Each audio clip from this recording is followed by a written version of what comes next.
Hey folks, Lester here.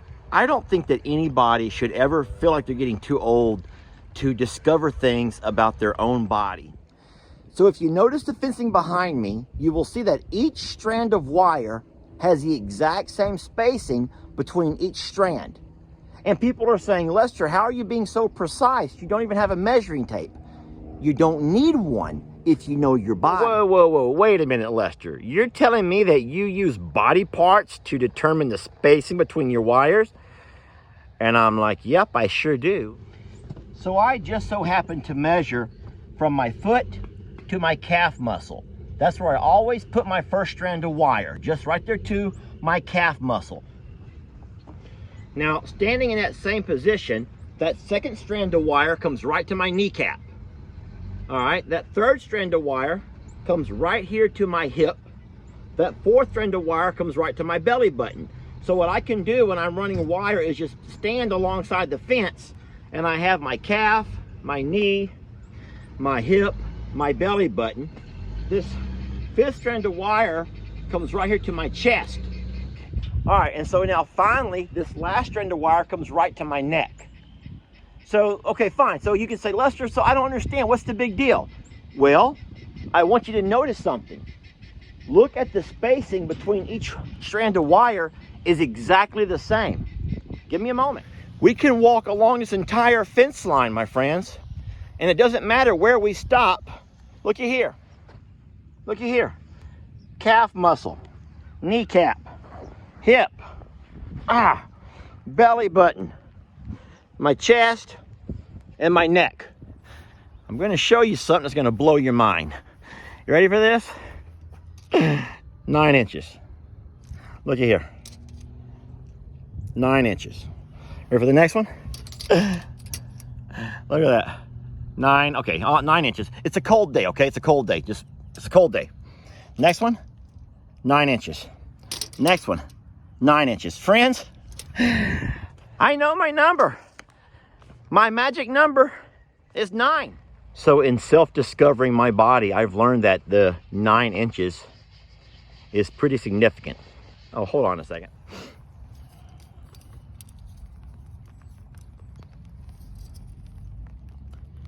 Make that some parts of my body.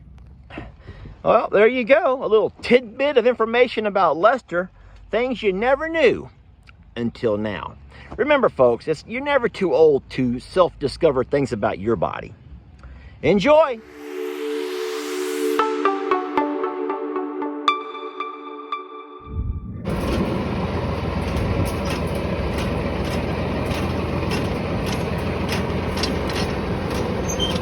Move, you big galoot! Trying to work here, Pearl. I'm playing. Just kidding, baby. You can stay. But you need to move, you big galoot! So, it's the weekend, and I don't have any help. Wait a minute! I don't have that help. He's over here doing his own stuff today. I am the help. I'm the original help. I give him the weekends off. So today, Jamie and I are pulling barbed wire, and she's great help. Say your prayers for me. Are we ready? I'm ready. Say when. All right, push it through the middle. Keep going. Oh boy. Keep going. I'm trying. It's hard to do with one hand. I got it. You did it. I did it. Beverly's impressed. Uh-huh. Beverly is so impressed with your ingenuity here. Yep. Pretty cool, Beverly. That's what it takes to make you guys happy. So whenever you do this, folks, you have to make sure your barbed wire pulls from the top this way.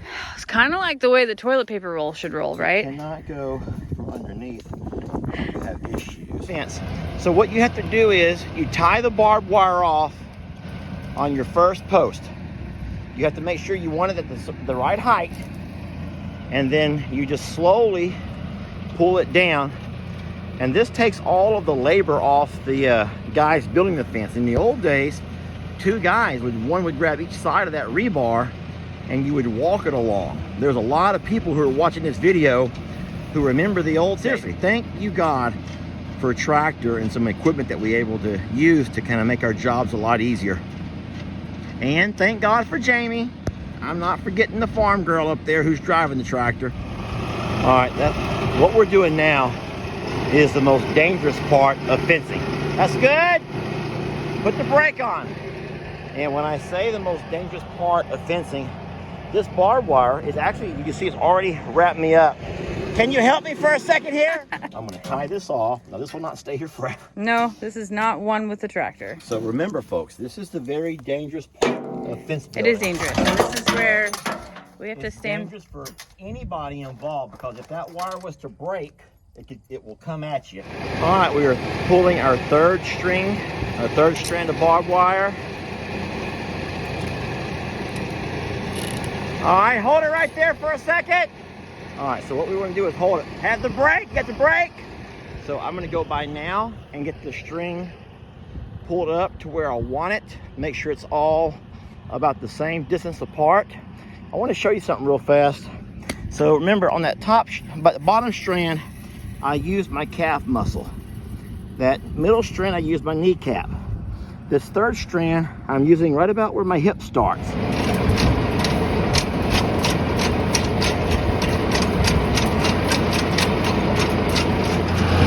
We're going by and setting our T-post now. And we're using the tractor bucket to make it a little bit easier for us. Jamie's job is to get it all lined up and vertical, up and down. And I'll drive the post to the ground. All right, here we go. All right, you ready?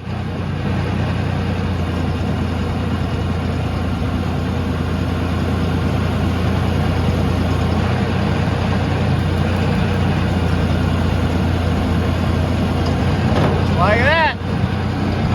Thumbs up. Of all of the jobs that have to do with fencing, now I'm doing this with one hand, so y'all bear with me. But no, this is the worst. I hate, and when I say hate, I absolutely hate with a passion. I need to get my tool. And also I need to do with my switch hands. I hate with a passion putting these ties on this barbed wire fencing. I hate this. I've never really learned the art of it. The guys I watch on YouTube do it with so much ease. I can't. So I have gotten lazy and I've resorted to using zip ties.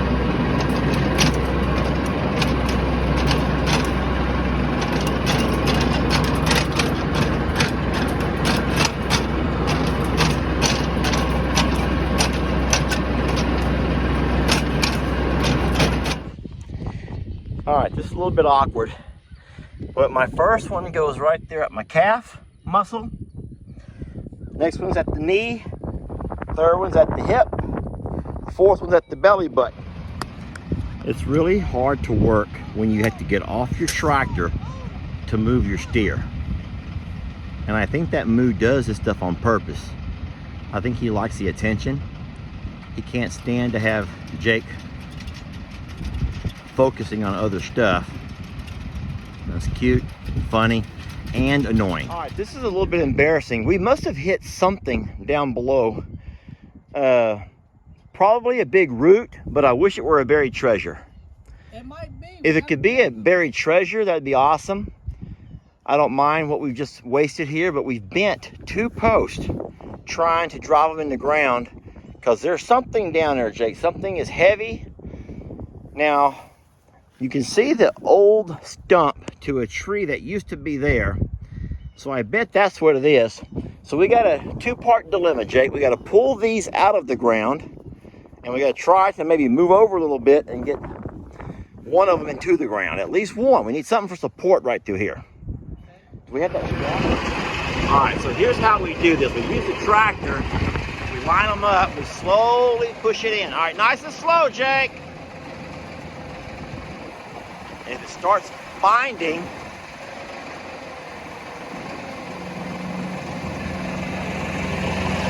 easy.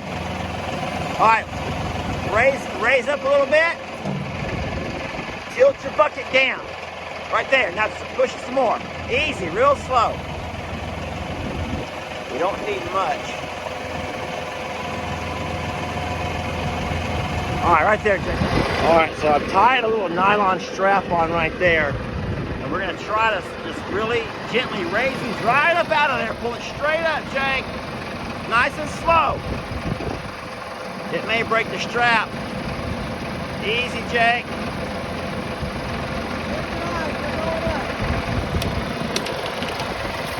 Wait, Jake!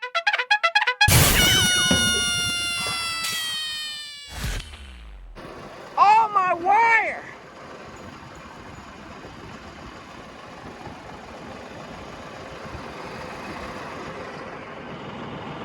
I think we're okay. Sheesh, Jacob. All that work, pulled that wire nice and tight. I think we're okay. I think we're okay. All right, back it up now. All right, and lower it down. I'm about to show y'all what I would consider the hardest job in all of fence building. It might be the worst job in the world. And let me just show you. These are the little clips that are supposed to go on barbed wire and connect them to the T-post. Now watch how difficult this is. So this part here goes around back behind the wire. I'm sorry, it goes around the wire here. Can y'all even see this? And then it's supposed to go around the T-post. Now listen to me, y'all. I don't know if it's because my hands are so large, and I'm not bragging about that. I'm just saying that I have really large hands. But this never works for me. I'll try the top strand. Lester, you're doing it wrong. I'm not doing it wrong. It's just hard to do. And now see, you take it and you twist it around. Now I'll be the first to admit that it does. It does in fact hold the wire nice and tight up against the T-post. But that's hard. And in that process, you end up cutting yourself all to pieces. Y'all ready to watch this? These are metallic zip ties. Watch.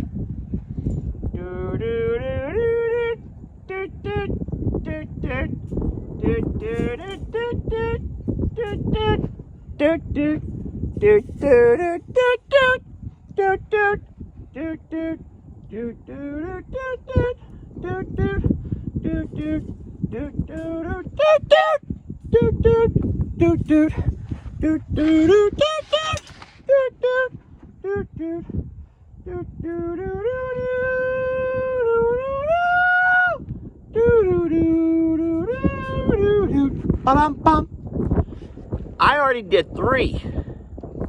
No struggle, no ripped up fingers, and all my sweater and stuff ain't all torn apart. I ain't spilt no more coffee all over my sweatshirt.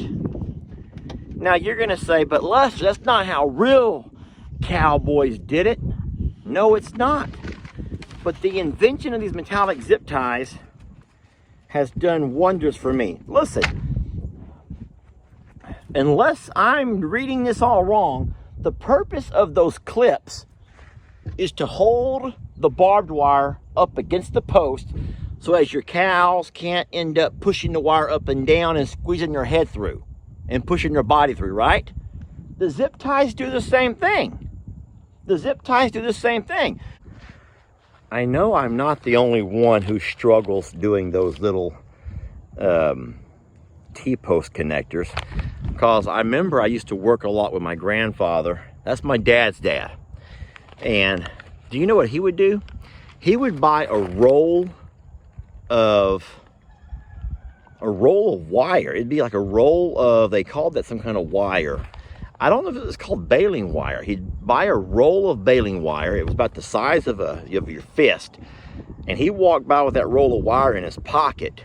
And he'd pull out about 2 inches, 3 inches, cut it, and wrap that around these posts. And so I know that he would prefer to do it that way instead of doing it the other way. So, Dan, I'm using those. Stay right here. Dan's helping me today. He's holding my tools when I work. Guys, I can't do this with one hand. Dan's helping me a lot, but hey, sweetie, can you video? would you mind videoing while I work and me, you, and Dan can do this together? The harder I work, the more those two are setting me back. Hey, those are my gifts and goodies. Those are the gifts and goodies, and they don't have your names on them. Beverly, stop. What you already? Move your, guys, nothing here for you. All right, I feel like this work day is about to come to a screeching halt. I can't get anything done with you guys digging through my side-by-side. Those I have, my tools are here, my gloves. You're gonna spill the screws and the nails, and there's nothing back here for you. There's nothing for you all. Guys, don't be mad. Don't be mad what I'm about to do.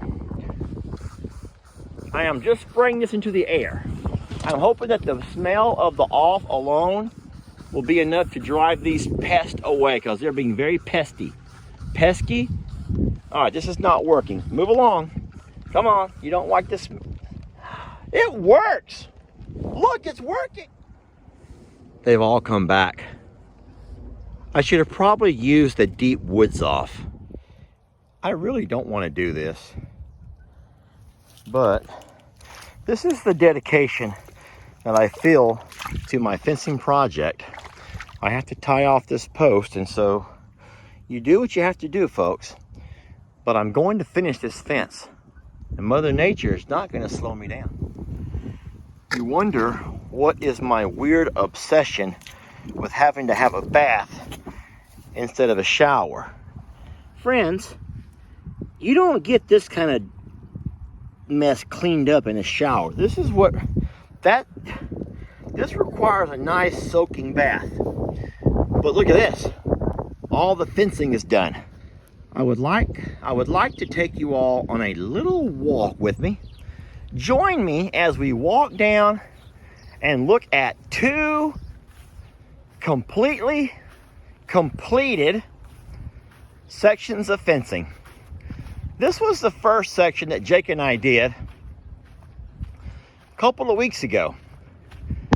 It came a rainstorm. We got several inches of rain and had to put our work on hold for a while.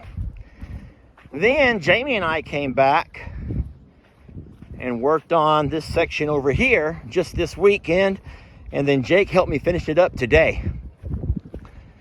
Can you believe this? Look, nice heavy-duty H-braces, T-post every couple of steps, solid 6-inch post. I would say cemented into the ground, but we all know that's not cement. Even though that stuff is heavy. Look, this post does not budge. You're not going to budge it. Yeah, just ignore that. Anyway, everything is set up nicely. Folks, I'm excited. Now, we do have one more section of this heavy fencing to do. And that's going to start. That's the last section right there. I want you to look down. You can kind of see my braces. What you can see over there is the foam cement coming out of the ground. I use a lot of bags because it's kind of wet and mushy over there. Anyway, we will come back first chance we get. We'll pull the old wire and fence out of there. We will tie on to the corners, pull the wire tight. I'm so excited. We're so close to getting a major job done. Listen, this has been a major undertaking. It's been something that has needed to be done for a very long time. And, I'm hoping that this will be the key to allowing Tex to come back here to hang out with the ladies and his rest of his friends, yet not be able to, at some point he'll learn that Billy and he are just not going to have access to each other.